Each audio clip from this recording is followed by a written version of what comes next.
is there like any ways to lower the postprandial glucose faster, so to say, that you would not have it elevated for that long? Yeah, so you can go on a walk after eating. Really simple, just moving your body around is going to help pick up some of that circulating glucose. So any type of movement, any type of exercise is going to help. You can do cold therapy. Cold therapy is definitely going to drop your glucose values. That can help.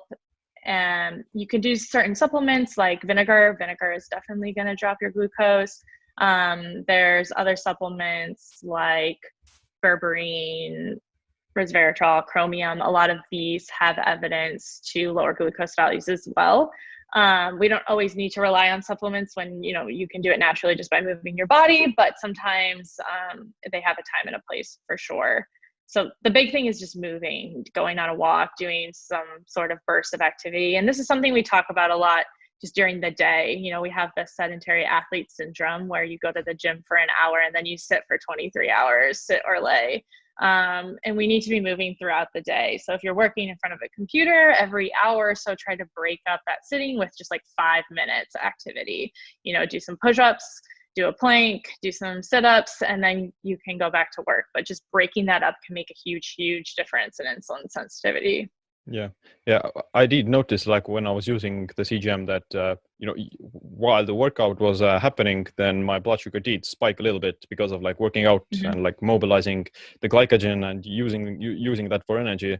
But it kind of lowered back down as well afterwards. So it's like the difference between this acute spike that you get from exercise and even like cold. Like I noticed that if I jump into like ice bath or a cold shower, then it does spike like acutely again for a little bit, but it goes back down afterwards.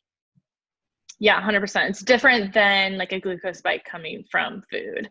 It is normal to see a glucose spike when you're exercising, especially if it's very glycolytic. So if you're training in a fasted state, if you're doing really intense like HIIT workout or intense strength training, you're probably going to see a glucose spike because your body is breaking down those glycogen stores and mobilizing glucose for energy.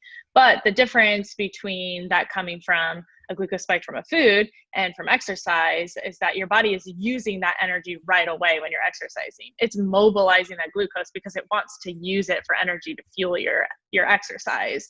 Not necessarily the case when you have a huge glucose spike from a bunch of carbohydrates. Your body is instead trying to store that for energy as opposed to use it right away.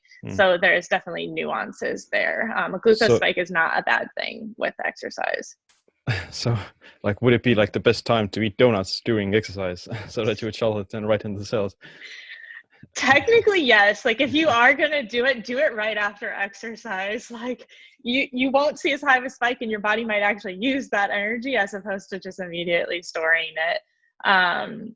It is the best time. Not that I would recommend it, but if you're going to do it smartly. Yeah. If you're constantly having glucose in high levels, it's going to lead to insulin resistance and it's going to lead to chronic conditions like cardiovascular disease.